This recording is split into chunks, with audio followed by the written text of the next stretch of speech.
sampaikan, kita break sebentar ya, biar rileks dan santai.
Yang terhormat Ibu Kepala Sekolah TK Kemuning Raya dan yang saya sayangi rekan-rekan sejawat guru TK Negeri Kemuning Raya. Alhamdulillah, terima kasih untuk waktu dan kesempatannya untuk saya melaksanakan aksi nyata modul 1.4 tentang budaya positif. Alhamdulillah, puji syukur kita panjatkan kehadirat Allah Subhanahu wa Ta'ala.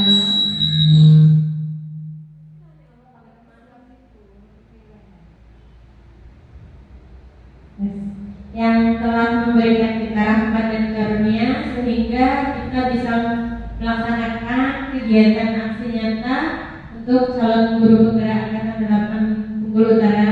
Kebetulan saya sendiri, dan tak lupa salawat beriring salam kita sanjungkan kepada junjungan kita Nabi besar Muhammad Sallallahu Alaihi Wasallam yang telah membawa kita dari alam yang bodoh menuju ke alam yang serba canggih dengan kemodernan dan teknologi yang kita nikmati sekarang. Teman-teman, di sini saya akan memaparkan pemahaman saya tentang modul calon guru gerak angkatan 8 di modul 1.4. Di modul ini membahas tentang budaya positif. Jadi nanti kita bersama-sama. Di sini saya ada sedikit materi yang akan kita bahas. Bukan berarti nanti jika apa yang saya sampaikan menurut teman-teman ada yang keliru atau mungkin butuh diperbaiki, boleh dikasih masukan.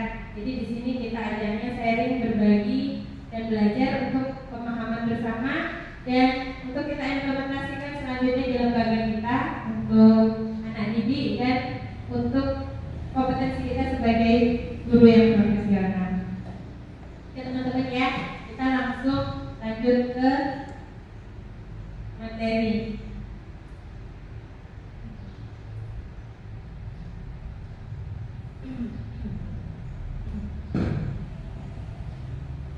Oke, teman-teman di sini kan kita akan judul modul ini disiplin positif. Jadi akan ada pertanyaan tematik di sini. Apakah Anda setuju dengan pernyataan ini? 1. Hukuman dapat mendisiplinkan anak. Yang kedua, pemberian hukuman dengan hal positif seperti membaca atau membersihkan halaman sekolah dapat meningkatkan disiplin anak. Yang ketiga, memberi penghargaan dapat meningkatkan motivasi belajar anak.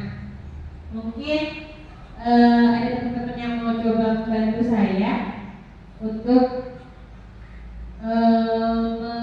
memberikan penjelasan atau pernyataannya tentang yang pertama. Silakan Bu Dina. Terima kasih Bu Dino. Kalau menurut saya hukuman dapat mendisiplinkan anak. Kalau menurut saya itu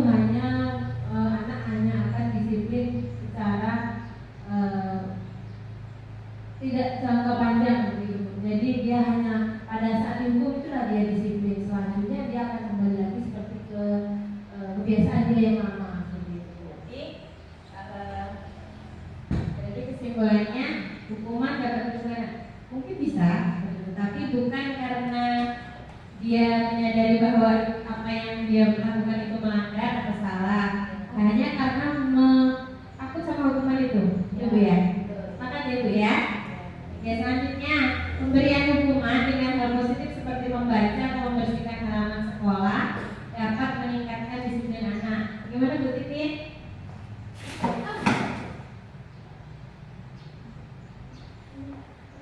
Baik, terima kasih Bu Lino sebenarnya. Jadi sama halnya dengan Bu Lina tadi disampaikan, saya sependapat bahwasanya hukuman itu hanya akan memotivasi secara eksternal aja pada diri anak. Jadi pada saat itulah mereka akan melaksanakan peraturan-peraturan yang telah ditetapkan karena takut dengan hukumannya. Atau seperti yang dikatakan dari kalimat itu kan, pemberian hukuman dengan hal positif seperti membaca atau membersihkan halaman sekolah dapat meningkatkan disiplin anak. Nah di sini ada kata positif ya Bu. Nah, seperti membaca atau membersihkan halaman itu kan positif bagi mereka. Memang iya, membaca itu nanti kan bermanfaat untuk kelancaran pendidikannya, juga membersihkan halaman itu kan juga untuk lingkungan sekolahnya menjadi bersih karena mereka melaksanakan hukuman itu. Tapi tetap saja menurut saya dari katanya kalau hukuman itu ya hanya akan memotivasi secara eksternal dari luar saja, tidak tumbuh dari hati anak. Kalau bagaimana caranya kan kita menurut saya bagaimana caranya hukuman itu bisa dialihkan menjadi sebuah sesuatu yang bisa menumbuhkan motivasi internalnya supaya tidak melanggar peraturan sekolah. Seperti itu. Terima kasih. Oke, jadi sepakat ya kita teman-teman. Jadi hukuman, judulnya itu kan hukuman gitu ya. Jadi meskipun kita kasih hukumannya yang positif, tapi karena itu masih bentuk hukuman, pasti dia akan melaksanakannya itu kan karena hukuman tersebut ya, bukan karena kesadaran dia ada sampah, siapa yang sampah, kok sepertinya terlihat kotor, pasti dia akan membuang dengan kesadaran karena dia masih tidak nyaman dengan ada sampah. Jadi seperti itu ya Bu ya. Dan selanjutnya memberi penghargaan dapat meningkatkan motivasi belajar anak. Drama gimana Bu? Jadi penghargaan itu apakah selalu memberi motivasi atau akan mengkotak-kotakan anak atau bagaimana? Ya Bu, menurut saya memberi penghargaan itu sangat memberikan motivasi terhadap anak karena sejatinya anak tersebut nanti akan lebih semangat dalam mengerjakan segala sesuatunya itu. Dengan motivasi itu akan membuat rasa percaya diri anak tersebut lebih ada seperti itu. Tapi ada juga pendapat seperti ini Bu Rama. Jadi belum tentu dengan penghargaan itu muncul karena anak tersebut motivasinya itu belum tentu dari dalam gitu ya. Jadi karena dia aku mau menang atau aku mau jadi juara, maka dia berusaha karena ingin meraih juaranya, bukan karena dia ingin menjadi lebih baik untuk ininya. Jadi menurut saya bisa iya dan juga bisa juga tidak seperti itu. Gimana Ibu? Sepakat ya? Ya. Sama halnya masih motivasi eksternal. ya Sebenarnya maksudnya mungkin pemateri di sini ini masih memberikan gambaran kita bahwa ini yang kita lakukan selama ini dan belum menumbuhkan kesadaran untuk anak ya. Karena mungkin zaman kita sekolah dulu juga seperti ini ya masih ya. Ya lanjut Bu. Next.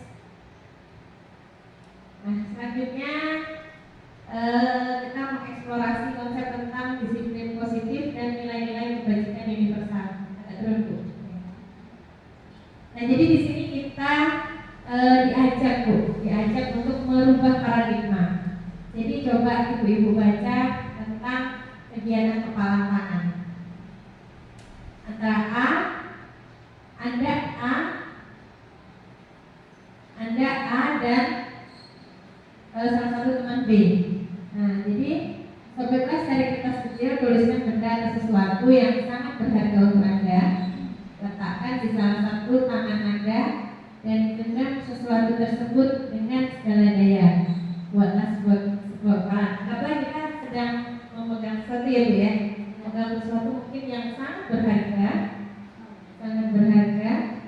Nah, terus teman Anda akan mencoba dengan sekuat tenaga dengan berbagai cara untuk meminta Anda memberikan benda tersebut. B bisa membujuk teman Anda, membujuk, merayu, pokoknya dia tuh pengen apa yang ibu genggam itu Iya. Kira-kira bagaimana? Jadi, Praktek. ya.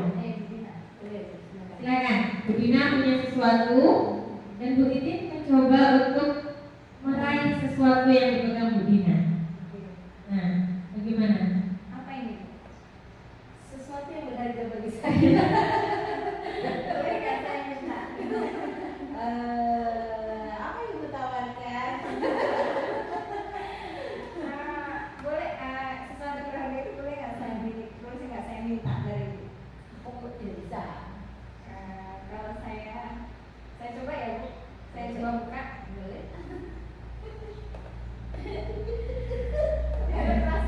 Ternyata keras ya.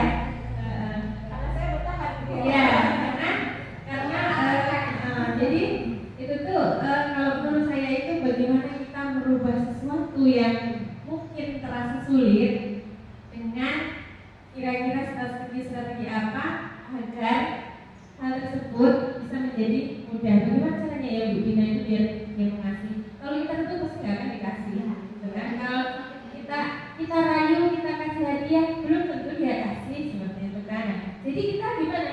Kita menumbuhkan Bu Dina itu dengan kesadarannya membuka tangannya untuk memberikan apa yang dia pegang tadi, gitu kan? Bagaimana ya cara-caranya? Kira-kira saya harus mengatakan apa yang saya harus lakukan? Seperti itu ya Bu ya, kira-kira ya. Next Bu. Nah, jadi ada paradigma teori kontrol. Jadi mungkin itu paradigma lama ya. Jadi bagaimana ilusi guru mengontrol murid. Ilusi itu kita mempengaruhi ya, kayak misalnya tukang sulap itu ya. Jadi kita tuh mengalihkan perhatiannya untuk secara sadar atau tidak di bawah alam sadar dia bisa berbuat sesuatu yang sangat tidak mungkin seperti itu ya. Jadi ilusi guru mengontrol murid, ilusi bahwa kritik dan membuat orang merasa bersalah dapat menguatkan karakter, ilusi bahwa semua penguatan positif, efektif dan bermanfaat, ilusi bahwa orang dewasa memiliki hak untuk memaksa. Ini ilusi kontrol menurut saya kalau ini paradigma lama ya. Bagaimana mungkin kita selama ini sebagai guru masih menggunakan teori guru dengan teori kontrol, ya Bu ya. Ya next Bu. Nah, siapa sesungguhnya yang memiliki kontrol? Nah, jadi selama ini kita ini memberi stimulus dan menanti respon. Jadi kita hanya mau memancing, menunggu ikan itu naik sendiri seperti itu ya. Jadi memberi stimulus artinya kita mengajak yang mau ayo, yang enggak seperti itu kan. Nah, jadi perbedaannya di stimulus respon dan teori kontrol. Kita mencoba mengubah orang agar berpandangan sama dengan kita. Respon, memberi respon. Jadi kita memberi respon itu stimulus, maksudnya itu kita memberi pancingan seperti itu. Nah, kalau yang kontrol kita berusaha memahami pandangan orang lain tentang dunia. Terus perilaku buruk dilihat sebagai suatu kesalahan. Semua perilaku memiliki tujuan. Orang lain bisa mengontrol saya, hanya Anda yang bisa mengontrol diri Anda. Saya bisa mengontrol orang lain, Anda tidak bisa mengontrol orang lain. Pemaksaan ada pada saat bujukan gagal, kolaborasi dan konsensus menciptakan pilihan-pilihan baru, model berpikir menang kalah, model berpikir menang-menang. Nah, jadi kalau stimulus ini kita cuma membuat stimulus saja gitu kan. Jadi kita ini mau merubah dari yang kita ini diajak untuk merubah kayak belajar murid, bukan kayak ya, maksudnya itu paradigma belajar kita sebagai guru, mengajar sebagai guru, dan paradigma belajar sebagai murid. Jadi model berpikir menang kalah artinya kan ada yang kita salahkan, anak itu merasa salah dan gurunya merasa menang karena sudah berhasil menilai kamu salah seperti itu. Iya nggak Bu? Ya. Jadi disiplin positif dari kontrol atau pilihan menurut Dr. William Glasser. Jadi Anda tidak bisa mengontrol orang lain, hanya Anda yang bisa mengontrol diri Anda. Semua perilaku memiliki tujuan, model berpikir menang-menang.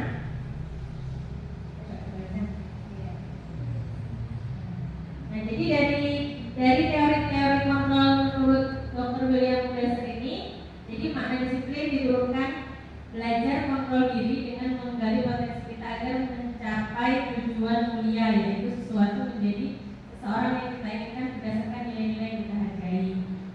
Terus semua perilaku memiliki tujuan. Nah, jadi kenapa dia anak tersebut mungkin tidak mau melaksanakan tugas yang diberikan karena dia tidak suka, gitu kan? Atau mungkin terus kenapa dia kok nggak mau diajak temannya bermain? Mungkin dia belum bisa bersosial. Jadi semuanya tuh ada maksudnya, ada tujuannya juga kenapa, gitu kan? Kenapa kok anak ini nggak mau? Dan kita juga seperti itu ya, Bu ya. Sebagai pendidik juga mungkin seperti itu. Nah, ada 5 posisi kontrol, yaitu penghukum, pembuat rasa bersalah, teman, pemantau, terus yang kelima manajer. Nah, nanti dari 5 posisi kontrol ini bisa kita untuk buat segitiga restitusi, melaksanakan segitiga restitusi. Dan dari perilaku tadi, nilai-nilai kebajikan universal itu terkandung untuk membuat keyakinan kelas. Dan yang terakhir ini 5 kebutuhan dasar manusia. Jadi nanti selain itu kita juga harus tahu secara psikologis maksudnya kodratnya seorang anak itu kan dia pengen disayang, pengen dilembut, gitu ya, dia nggak mau, jangan kan anak kayak kita aja juga nggak mau dimarah. Jadi kita mulai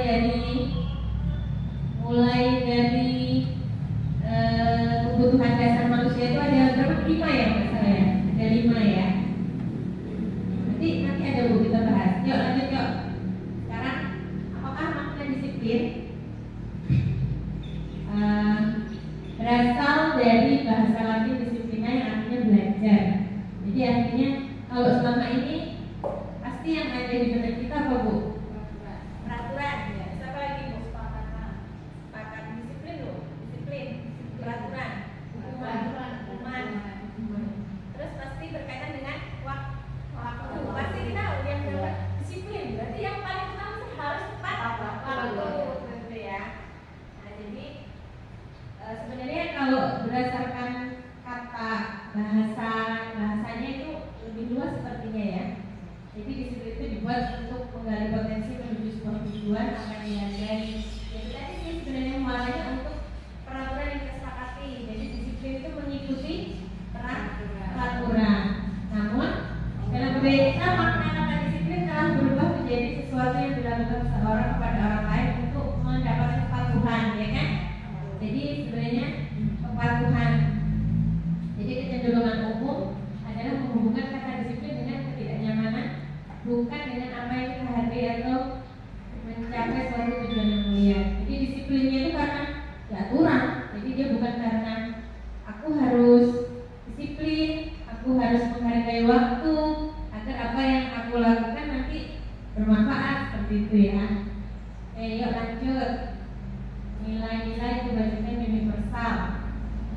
Nilai-nilai kebajikan universal adalah sifat positif manusia yang merupakan tujuan mulia yang ingin dicapai setiap individu.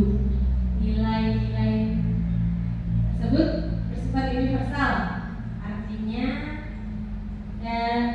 itu universal itu luas ya.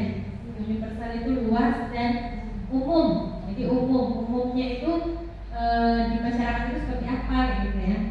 Jadi setiap perilaku atau perbuatan memiliki satu tujuan yang kita bahas tadi.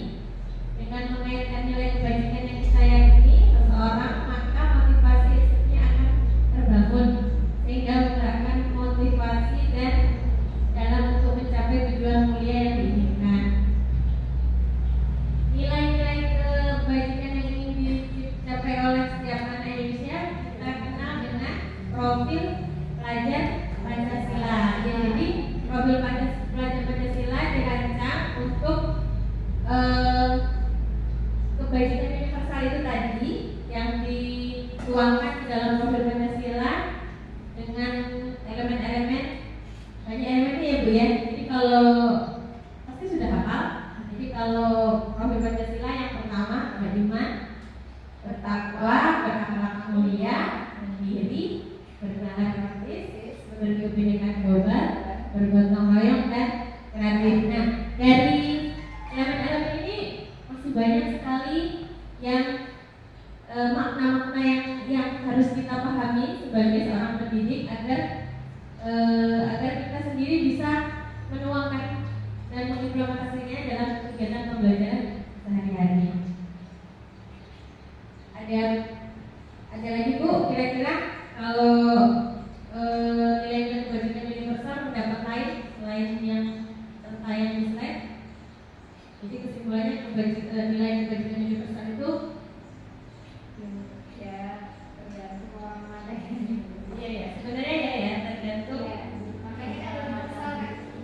Jadi secara dunia nggak hanya kalau yang di kurikulum kemerdekaan yang dipakai program Pancasila itu. Kalau menurut saya lebih banyak lagi dari ini yang Ini kan secara umum, secara garis besar gitu ya. Jadi kan kita bisa mengartikannya ke dalam lebih dalam lagi untuk pembelajaran itu bisa.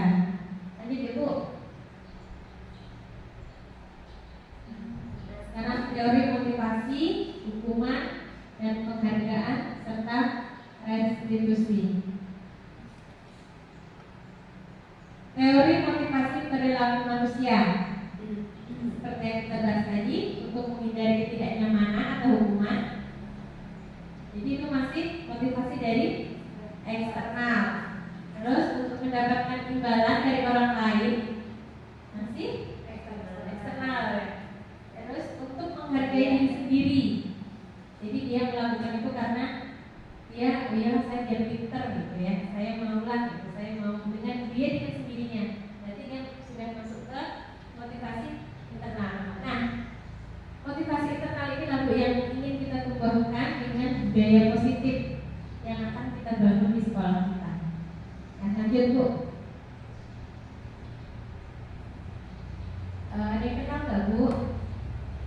ya dari Watara. Kalau kenal nggak? Ya, tapi tahu, harus tahu. Kalau sekarang dia foto beliau ini selalu ada di kepalanya calon guru gerak. Dan saya rasa tidak hanya guru gerak, karena kita semua sudah tidak wajib ya, tapi sudah melaksanakan kurikulum merdeka. Pasti artinya selain Pak Menteri, pasti beliau ini ada di kepala kita karena dasar pemikirannya belajar yang digunakan untuk mengembangkan kurikulum merdeka. Nah, merdeka menurut belajar Dewantara, merdeka itu artinya tidak terlepas dari perintah, akan tetapi juga cakap buat pemerintah sendiri. Nah, tadi kan Bu hubungannya dengan motivasi internal. Jadi bagaimana kita itu bisa mengendalikan diri kita, memimpin diri kita, mendisiplinkan diri kita, tapi munculnya dari dalam diri, dari dalam hati, gitu ya. Ibu lanjut. Nah, sekarang kita membahas tentang restitusi. Sebelumnya kita pasti sudah ketemu sebelum menjadi guru penggerak, kita sudah sama-sama mengolah di PNM dengan meraba-raba dengan pemahaman kita tentang restitusi. Jadi kalau secara teori di sini proses menciptakan kondisi bagi murid untuk memperbaiki kesalahan mereka sehingga mereka bisa kembali pada kelompok mereka dengan karakter yang lebih kuat. Restitusi juga merupakan proses kolaboratif yang mengajarkan murid untuk mencari solusi untuk masalah mereka dan membantu murid berpikir tentang orang seperti apa yang mereka inginkan jadi tujuan yang mulia dan bagaimana mereka harus memperlakukan orang lain. Saya sepakat kita mulai paham ya Bu. Alhamdulillah sudah mulai kita laksanakan karena kita pasti setiap hari menemukan restitusi dari keanekaragaman murid-murid kita yang unik-unik, yang lucu, yang melo, ya, ada yang aktif. Nah, jadi kita belajar bersama-sama berkomitmen menggunakan restitusi dalam penyelesaian masalah. Kita bersama-sama merubah paradigma cara mendidik kita, cara kita sebagai pendidik terhadap anak-anak didik. Dan berikut ulasan ciri-cirinya kurang lebih kalau di sini ada 9. Tapi kita mungkin sebagai guru TK pasti lebih banyak mungkin ya. Nah, jadi bukan untuk menebus kesalahan, namun untuk belajar dari kesalahan. Terus yang kedua memperbaiki hubungan. Yang ketiga tawaran bukan paksaan. Restitusi menuntut untuk melihat ke dalam diri. Restitusi mencari kebutuhan dasar yang berdasarkan tindakan. Restitusi diri adalah cara yang paling baik. Restitusi fokus pada karakter bukan tindakan. Restitusi fokus pada solusi, mengembalikan murid yang berbuat salah pada kelompoknya. 3 tahapan restitusinya apa, Bu? Ini di bawah ya, jadi kita validasi kesalahan ya, validasi kesalahan, validasi tindakan, menanyakan keyakinan, itu nah ya, menstabilkan identitas, validasi kesalahan, dan menanyakan keyakinan. Dan ternyata setelah kita praktekkan menarik ya Ibu ya, kita jadi lebih bisa mengendalikan emosi. Bagaimana jika si Firas mulai menangis, bagaimana jika si Kolis mulai nggak mau diam seperti itu ya. Jadi ternyata sebenarnya mungkin sudah kita laksanakan, cuma mungkin secara strategi trik-triknya lebih banyak lagi sekarang preparasi setelah kita belajar restitusi. Ya lanjut Bu. Nah ini ada contohnya.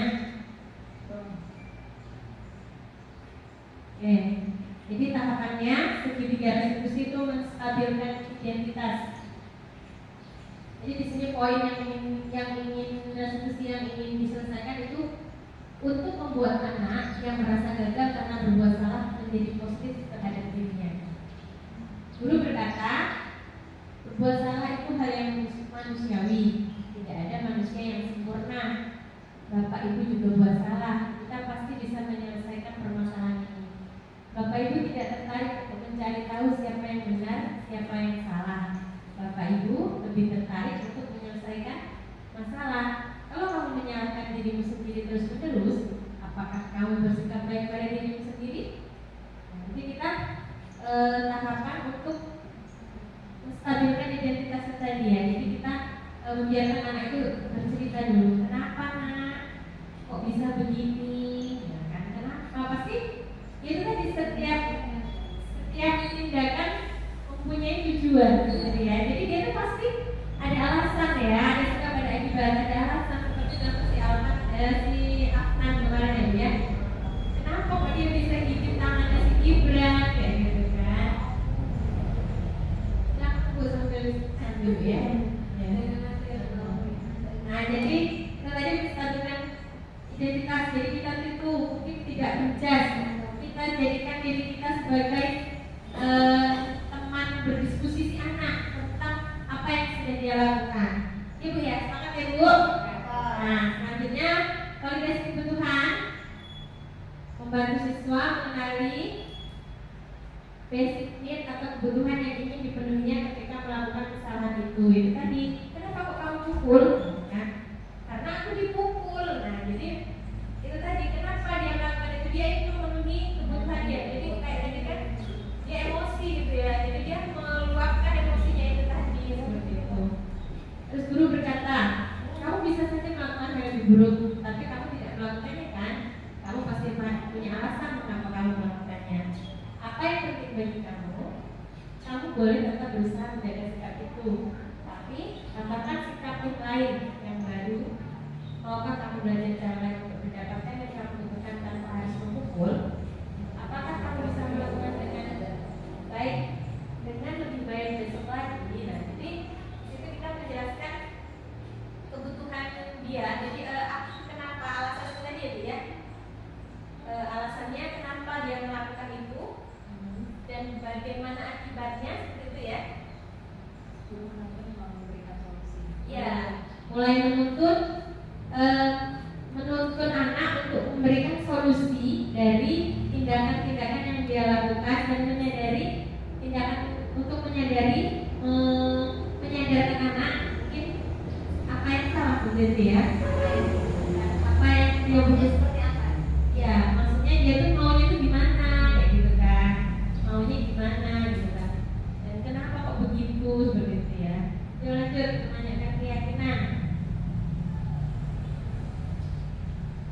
melihat kesalahannya dihubungkan dengan norma sosial dan nilai-nilai yang mendasari manusia berinteraksi dengan orang lain. Nah, ini kaitannya dengan kebijakan universal tadi ya, Bu ya. Nah, jadi apa nilai yang kita percaya di kelas untuk sekolah kita, nilai universal apa yang sudah kita sepakati, kelas yang ideal seperti apa, dan kamu ingin jadi anak seperti apa yang kamu rasakan ketika kamu banget itu kamu jadi anak seperti apa. Ini juga kaitannya nanti dengan keyakinan kelas yang akan kita bahas. Jadi di sini menanyakan keyakinan itu menghubungkan apa yang dia lakukan tadi dengan norma-norma yang berlaku. Jadi misalnya kan mengambil barang teman tanpa permisi, itu kan norma yang berlaku kan tidak boleh, tidak baik. Nah, jadi dia tidak jujur. Nah, jadi di situ kenapa kok kamu ambil? Mungkin dia tertarik gitu karena dia nggak punya. Nah, jadi kita menghubungkannya ke situ, menanyakan dia, kamu tahu nggak kalau itu salah? Tahu. Nah, jadi kan kalau itu salah itu kan nggak boleh dilakukan. Gitu. Jadi menanyakan keyakinan dan kita balikkan lagi. Kalau salah berarti gimana? Itu ya, Bu ya. Nah, jadi kalau salah berarti dia mungkin harus mengembalikan lagi apa yang dia menjadi temannya dan dia meminta maaf. Jadi dia tuh, kita tuh kalau anak TK itu masih tahap belajar dan tahap mulai memahami gitu ya. Jadi tapi kan dengan kebiasaan seperti itu dengan sendirinya akan tumbuh. Lanjut Bu.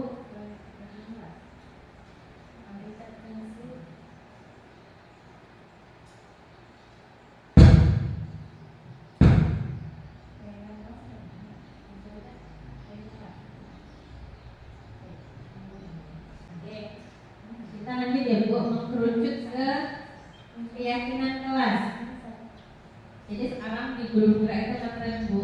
Jadi keyakinan kelas itu mungkin sudah kita laksanakan dulu, cuman bahasanya mungkin tidak keyakinan kelas, jadi peraturan gitu ya. Tapi kan pasti selama ini peraturan itu yang buat bu gurunya ya, jadi bu gurunya yang ngetek, bu gurunya yang ngetek. Nah, ini peraturannya, disuruh bacakan ketua kelas. Jadi ini nih. Nah, jadi sekarang tuh kita akan merubah paradigma tersebut untuk menjadi peraturan itu bukan hanya murid yang harus mengikuti, tapi juga gurunya, karena guru kalau model artinya kita juga harus menjadi warga sekolah, warga kelas juga. Nah, jadi peraturan dibuat untuk warga kelas, untuk seluruh yang ada di dalam kelas seperti itu. Jadi yang harus konsisten bukan hanya murid, tapi gurunya. Nah, jadi mengapa tidak peraturan saja? Mengapa harus keyakinan kelas? Kira-kira Bu, apa bedanya Bu? Bedanya peraturan kelas dengan keyakinan kelas. Kalau peraturan itu kan dominan dengan segala yang ditetapkan yang harus dilakukan. Sedangkan kalau keyakinan itu bukan hanya keyakinan dirinya saja, tapi karena keyakinan kelas, jadi sekelas itu memiliki keyakinan yang sama ya, sama menyamakan keyakinan. Jadi menurut saya kalau di sini dari keyakinan ini berarti ya bukan hanya guru yang menetapkan keyakinan, tapi murid-muridnya diajak diajak untuk mengeluarkan pendapatnya tentang keyakinan kelas yang baik itu seperti apa. Berarti keyakinan kelas dibentuk bersama-sama ya Bu ya, dibentuk bersama-sama berdasarkan kebijakan universal tadi ya kan, terus agar tidak timbul masalah dan restitusi tadi kita balikan lagi kalau kita sudah punya keyakinan kelas kan. Nah, jadi anak kan sudah tahu, oh iya ya kita kan sudah sepakat kita nggak saling menyakitin kan ya. Jadi kan tadi kan itu tumbuh kesadaran dari dalam diri. Nah, jadi untuk mendukung motivasi kembali intrinsik, kembali ke nilai-nilai keyakinan lebih menggerakkan seorang dibandingkan mengikuti serangkaian peraturan. Jadi ketimbang dia baca peraturan yang guru buat, yang dia nggak tahu atau dia nggak paham kayak gitu kan. Dan kalau tak beda dengan kalau kita buatnya secara bersama-sama ya Bu ya. Seperti ini ya Bu ya. Keyakinan kelas ya. Iya. Nah, jadi kalau keyakinan kelas ini seperti ini kurang lebih Bu.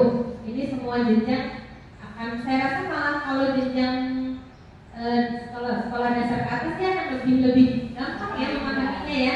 Mereka sudah bisa nulis, mereka sudah baca.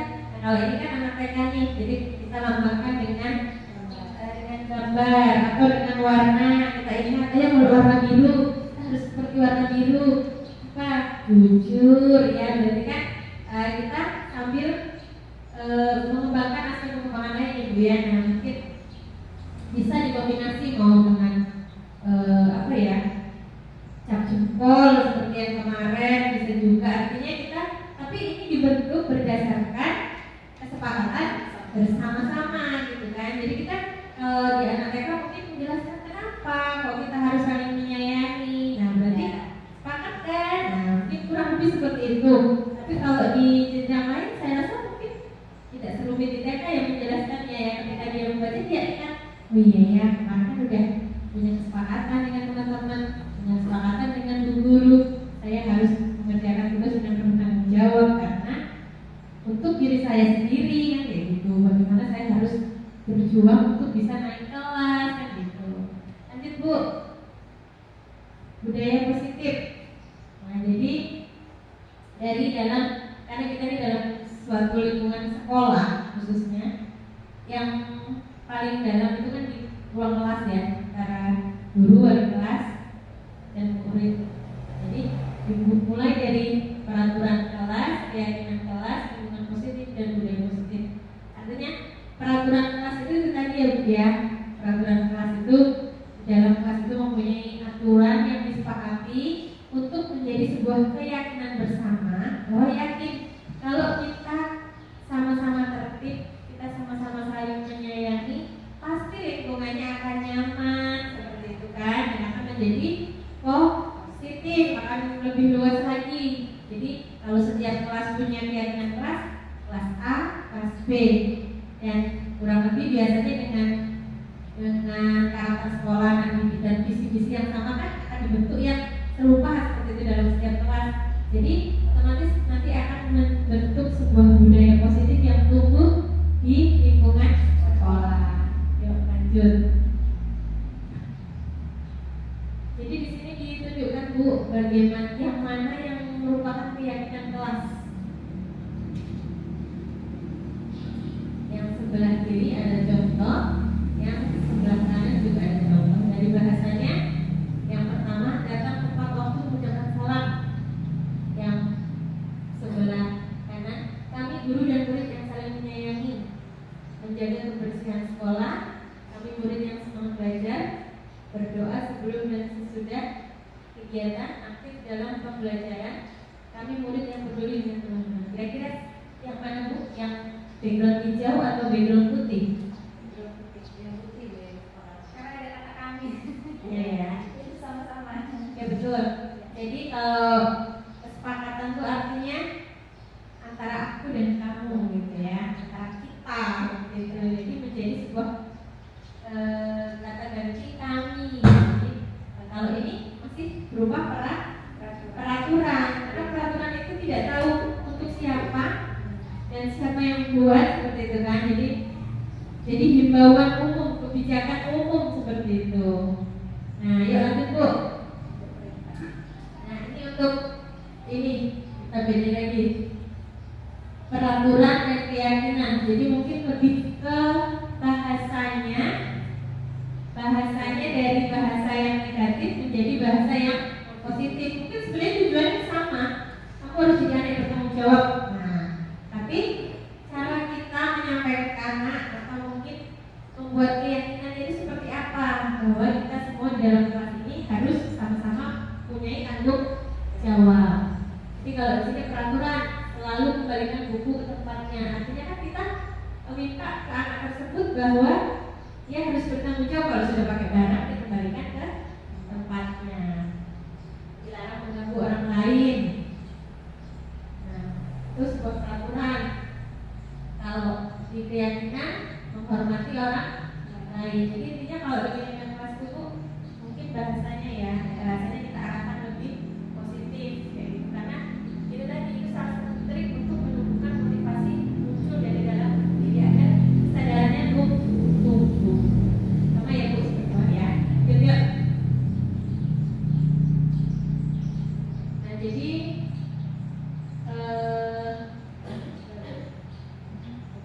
dihukum oleh penghargaan yang tadinya ada 5, sekarang menjadi 8. Jadi ada pengaruh jangka pendek dan jangka panjang. Jadi penghargaan itu memberi efek pengaruh jangka pendek dan jangka panjang. Jadi mungkin jangka pendeknya dia akan semangat, tapi jangka panjangnya kalau dia nggak dikasih penghargaan dia nggak akan tertarik seperti itu ya. Terus penghargaan itu menghukum, maksudnya gimana Bu kayaknya? Artinya ya sama halnya dengan kita menurut saya mereka hanya harus penghargaan, misalnya dikasih reward seperti bintang atau seperti hadiah atau seperti dan lain sebagainya lah. Dia akan melakukan yang baik jika diberi hadiah. Jika tidak diberi hadiah nggak mau dia orang seperti itu. Makanya hukuman buat dia nggak menjadi lebih maju lagi, malah apa namanya ya? Iya, jadi dia terhukum ya. Jadi dia terhukum dengan egonya sendiri gitu kan, karena males ada tugas ini, jadi malah dia tidak dapat mengembangkan dirinya sendiri ya. Terus penghargaan mengurangi ketepatan. Kalau menurut saya ini maksudnya jadi misalkan guru kita akan memberikan motivasi kan, siapa anak yang mampu membaca puisi ini dapat hadiah seperti itu. Jadi pada sebenarnya maksudnya guru itu anak itu bisa membaca puisi ini supaya dia memahami apakah itu puisi, macam-macam puisi dan seperti itu kan, tentang ilmu tentang puisi seperti. Tapi anak-anak malah menjadi puisi A seperti yang dilombakan oleh guru itu. Jadi tidak tepat sasaran karena lebih ke penghargaan. Iya, jadi mungkin terikat dengan kriteria ya, karena penghargaan itu otomatis tentang kompetisi. Artinya siapa yang bagus, siapa yang menang sesuai dengan kriteria. Padahal kan setiap anak punya ininya sendiri-sendiri ya. Terus penghargaan tidak efektif, jelas, karena menurut saya tidak, itu tadi belum tentu anak tersebut bisa memunculkan motivasi dalam dirinya karena prestasinya. Maka bisa jadi dia sombong mungkin ya, atau jadi dia merendahkan orang lain, bisa jadi seperti itu. Penghargaan berusaha hubungan, jelas ya Bu ya. Alhamdulillah di sekolah kita kan sudah setelah kita tahu sudah tidak kita laksanakan lagi berliwat-liwat ya. Jadi kalau satu dapat hadiah, ya semua dapat hadiah seperti itu. Jadi kita sadarkan bahwa mereka juga punya kelebihan masing-masing, semuanya juara. Ibu lanjut Bu. Ya, jadi kesimpulannya dihukum oleh penghargaan tadi. Penghargaan menurunkan kualitas, jadi tidak berarti dia itu pintar, begitu ya kan?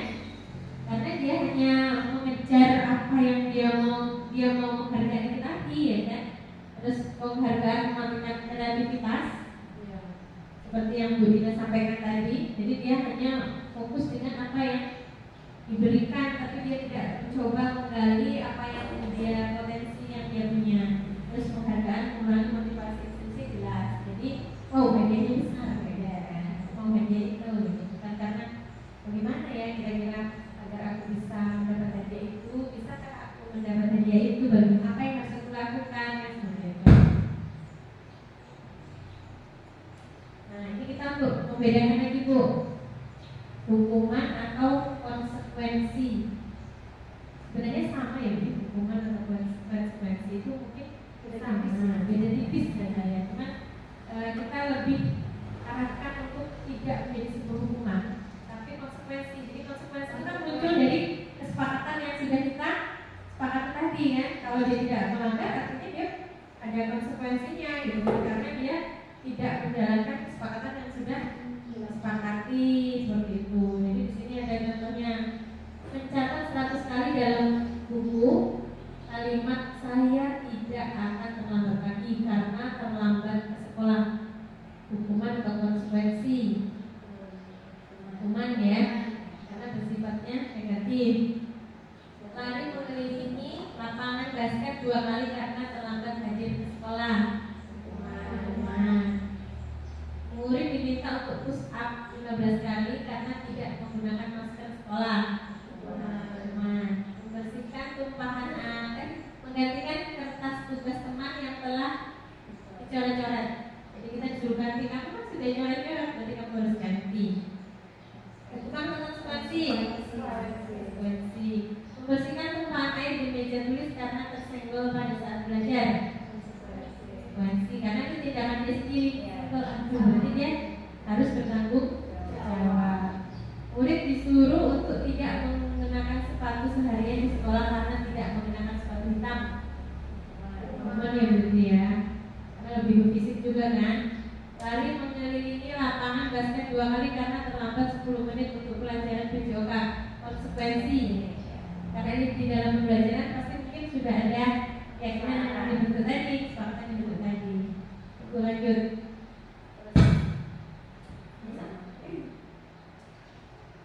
Nah itu Bu, jadi kesimpulannya dari perbedaan hukuman dan konsekuensi. Hukuman sesuatu yang menyakitkan harus terjadi. Itu tadi ya, hukum. Terus konsekuensi, sesuatu harus terjadi. Itu otomatis karena keyakinan yang dilanggar atau kesepakatan yang dilanggar. Membuat anak sakit fisik maupun hati untuk jangka waktu lama. Konsekuensi membuat anak merasa tidak nyaman dalam jangka waktu pendek. Tuh, kalau hukuman anak tuh menghabiskan males sama ibu ini, dia hukum aku kan kayak gitu pasti. Apalagi yang usia dini, pasti di kepalanya memorinya sangat melekat keras seperti itu. Nah, tapi kalau konsekuensi dia akan merasa gak nyaman. Iya Bu, saya salah, jadi dia merasa gak nyaman. Tapi dia akan bisa kembali lagi seperti tadi ya, tujuannya institusi kembali lagi ke kelompoknya dengan ibaratnya karena masalahnya sudah diselesaikan, dia sudah bertanggung jawab, dia sudah menyadari kesalahannya, dia akan bisa kembali ke kelompoknya dengan normal lagi seperti itu. Anak membenci kedisiplinan, anak menghargai disiplin. Membenci kedisiplinan karena dihukum, jadi males ya kan. Terus paksaan, stimulus tanggapan. Jadi kalau konsekuensi itu kan stimulusnya berupa kesepakatan tadi. Nah, tanggapannya itu tadi. Kalau konsekuensinya, kalau kamu disebut tadi ada contohnya nyenggol minumnya tumpah, berarti harus dibersihkan. Itu. Jadi Ibu, identitas gagal, identitas sukses.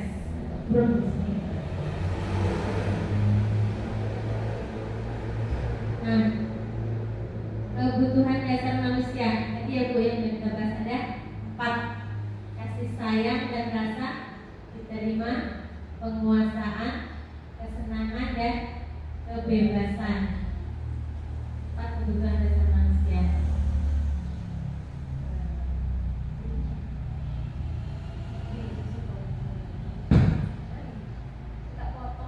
Tentang 5 posisi kontrol. Nah ini juga lagi katanya di Merdeka Belajar ya teman-teman ya. Penghukum, membuat orang merasa bersalah, teman, pemantau dan manajer. Jadi 5 posisi kontrol ini kita gunakan dalam situasi apa? Kalau yang saya pahami ya. Jadi penghukum ini menghargai, menunjuk-nunjuk, menyakiti dan menyindir. Kira-kira itu guru sebagai penghukum. Nah kalau membuat orang merasa bersalah, tuh kan kamu kan, nah gara-gara kamu, nah berarti itu membuat rasa bersalah. Nah kalau teman itu mungkin lebih ke kita empati ya, kita memposisikan diri sebagai murid, membuat alasan untuk muridnya. Jadi kenapa kok kamu gitu, kayak gitu kan? Jadi kita tuh memposisikan kita tuh sebagai temannya yang berusaha mengerti anak tersebut. Terus pemantau itu menghitung dan mengukur. Jadi kita mungkin ya pemantau, dari judulnya kita memantau dengan observasi begitu. Terus yang selanjutnya manajer, mengajukan pertanyaan. Guru berbuat, guru berkata, hasil kaitannya dengan dunia berkualitas, murid berkelas, dampak pada murid berkata ya, bacanya. Murid berkata, dampak pada murid. Nah, jadi kalau penghukum ini prosesnya seperti ini. Jadi dalam identitas gagal, kontrol dari luar. Artinya motivasinya masih muncul dari eksternal tadi, jadi menghindari hukuman, mengharapkan imbalan atas ketergantungan kepada orang lain. Nah, kalau yang identitas yang berhasil, kontrol diri, motivasi intrinsik yang muncul, itu menghargai diri sendiri. Jadi dari 5 posisi kontrol ini, kira-kira mana peran yang paling baik, Bu? Kalau dari gambarannya yang dijelaskan dalam slide. Jadi kita kan tugasnya itu memunculkan motivasi intrinsik. Berarti guru diharapkan berperan sebagai manajer. Jadi kita berhasil mengontrol diri anak untuk memotivasi dirinya secara intrinsik. Oke. Ada yang mau ditanyakan teman-teman? Ada yang mau dibahas? Kalau misalnya ya, seandainya kalau misalnya ke kelompok A itu kan pada waktu awal-awalan datang itu posisi yang bagus, posisi kontrol yang bagus itu tuh sebagai apa itu ya? Karena kalau sebagai manajer langsung kan ya tidak susah diterapkan ya Bu ya. Sebenarnya kalau menurut saya ya, karena kita memahaminya mungkin yang penghukum itu yang paling tidak jangan kita lakukan ya. Tapi kalau yang lain-lain itu masih kadang-kadang harus kita gunakan. Bagaimana kita harus membuat orang merasa bersalah itu mungkin kita menyadarkan seperti itu. Kalau posisinya kita ini di guru manusia ini, itu kalau dari yang Budinya sampaikan itu kalau menurut saya menjadikan teman, jadi teman seakan-akan kita ini sama dengan dia gitu kan. Kita tahu apa yang dia rasakan, kita juga maksudnya posisikan sebagai teman. Ya kan kalau guru TK itu harus pandai bersandiwara gitu ya, harus pandai bersandiwara. Jadi menurut saya kalau awal-awal anak murid baru di kelompok A itu kan masih belum terkendali, dia masih belum bisa bersosial, belum percaya diri. Menurut saya kita jadi teman, ya kan Bu? Karena kalau manajer, mungkin ya, nanti dia takut gak mau sekolah ya. Jadi posisi manajer ini ketika kita sudah memberi stimulus atau memberikan masukan-masukan yang mungkin sudah kita pandang anak tersebut siap untuk kita memposisikan diri sebagai seorang guru yang manajer itu tadi. Itu sepakat ya? Mungkin itu ada ini kita boleh Bu refleksi untuk menilai pemaparan materi saya tadi. Kita pakai Jamboard ya Bu ya. Tadi sudah saya share di grup. Silakan untuk memberi masukan atau membuat kesimpulan dari pemaparan yang sudah saya sampaikan tadi. Yuk kita belajar menggunakan aplikasi itu Jamboard. Itu di slide yang ya.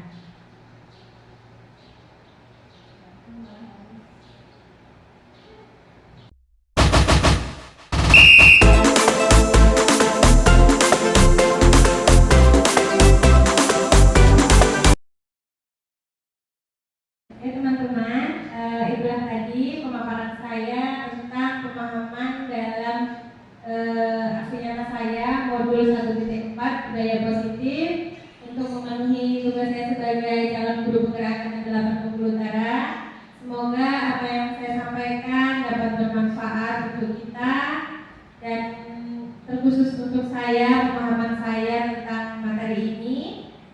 Terima kasih atas waktu dan kolaborasinya. Saya akhiri billahi taufiq wal hidayah. Wassalamualaikum warahmatullahi wabarakatuh. Waalaikumsalam warahmatullahi wabarakatuh.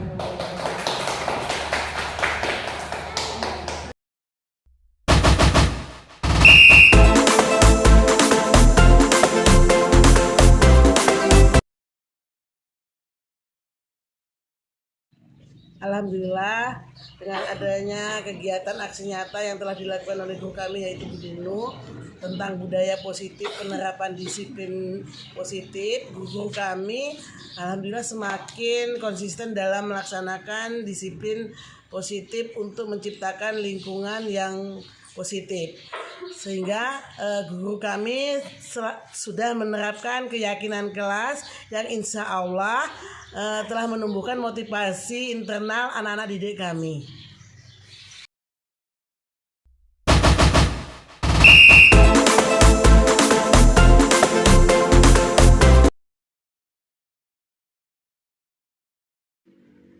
Menurut saya dampak dari melakukan aksi nyata kami dengan sejawat semakin tercerahkan kembali dan diingatkan kembali untuk semakin menerapkan disiplin positif di dalam sekolah dan langsung kepada anak-anak di dalam kelas, terutama untuk institusi yang setiap hari itu pasti ada, kemudian untuk kesepakatan kelas yang harus dilaksanakan dan diingatkan selalu kepada anak-anak.